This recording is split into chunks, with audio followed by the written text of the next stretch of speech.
এদিকে ইসরায়েলে আল জাজিরার সম্প্রচার বন্ধের সিদ্ধান্তের পর বিশ্বজুড়ে বইছে নিন্দার ঝড়। এই পদক্ষেপকে অনেকেই দেখছেন গণমাধ্যমের উপর আঘাত হিসেবে। তবে অনেক আগে থেকেই তেল আবিবের রোশানলে কাতার ভিত্তিক এই সংবাদ মাধ্যমটি 2021 সাল থেকে প্রতি বছরই যার খেসারত দিচ্ছে গণমাধ্যমটি। গাজায় হামলা শুরুর পর থেকেই ইসরায়েলের সমালোচনায় সরব আল জাজিরা। পশ্চিমা গণমাধ্যমগুলো আগ্রাসনকে বৈধতা দিতে যখন ইনিয়ে বিনিয়ে কথা বলছে, তখন বস্তুনিষ্ঠ প্রতিবেদনে নিপীড়িত ফিলিস্তিনিদের অসহায়ত্বের চিত্র তুলে ধরেছে কাতার ভিত্তিক সংবাদ মাধ্যমটি। গণমানুষের পক্ষে কথা বলায় আগেই তেল আবিবের চোখের বালি হয়ে উঠেছিল আল জাজিরা। নেতানিয়াহু প্রশাসনের রোশানলে এবার ইসরায়েলে বন্ধ হলো সম্প্রচার। এ সিদ্ধান্তের পরই পশ্চিম জেরুজালেমে আল জাজিরার কার্যালয়ে অভিযান চালায় জায়নবাদী সেনারা। জব্দ করা হয় বেশ কিছু সম্প্রচার সরঞ্জাম।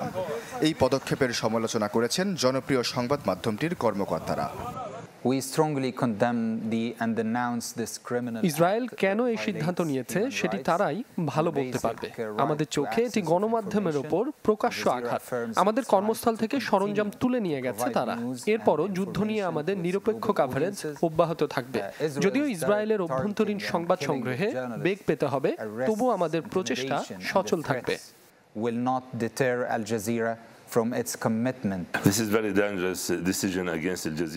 এটি মুক্ত গণমাধ্যমের জন্য একটি বিপজ্জনক সিদ্ধান্ত। এর মাধ্যমে এটা পরিষ্কার যে গাজা এবং ইসরায়েলের কর্মকাণ্ড তারা বিশ্ববাসীর কাছে লুকাতে চায়। ইসরায়েলে আল জাজিরার কার্যক্রম বন্ধে প্রস্তাব পাশের নিন্দা জানিয়েছে reporter without borders committee to protect journalist. সমালোচনায় সরব খোদ ইসরায়েলি সাংবাদিক গিডিয়ন লেভিও। আল জাজিরার সাথে ইসরায়েলের দা কুমড়া সম্পর্ক বেশ আগে থেকে। 2021 সালে গাজার আল জালা টাওয়ারে ক্ষেপণাস্ত্র হামলা চালায় তেল আবিব। এতে ব্যাপকভাবে ক্ষতিগ্রস্ত হয় ভবনটিতে আল জাজিরার কার্যালয়।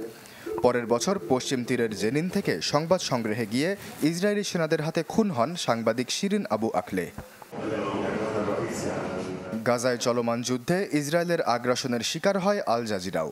সংবাদ মাধ্যমটির কর্মকর্তাদের ওপর প্রায় 7 মাসে অন্তত 50 দফা হামলা চালায় জায়নবাদী সেনারা। অক্টোবরে আল জাজিরার ব্রডকাস্ট ইঞ্জিনিয়ার মোহাম্মদ আবু কুমসানের পরিবারের 19 সদস্যকে হত্যা করে তেল আবিব। একই মাসে সাংবাদিক ওয়ায়েল দাহদুদের স্ত্রী, সন্তান ও নাতিকেও হত্যা করা হয়। সে বছর ডিসেম্বরে জাবালিয়ায় প্রাণ হারান আল জাজিরার প্রতিনিধি আনাস আল শরীফের বাবা।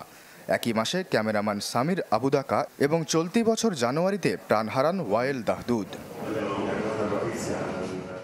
আশ্বাস চৌধুরী, চ্যানেল 24।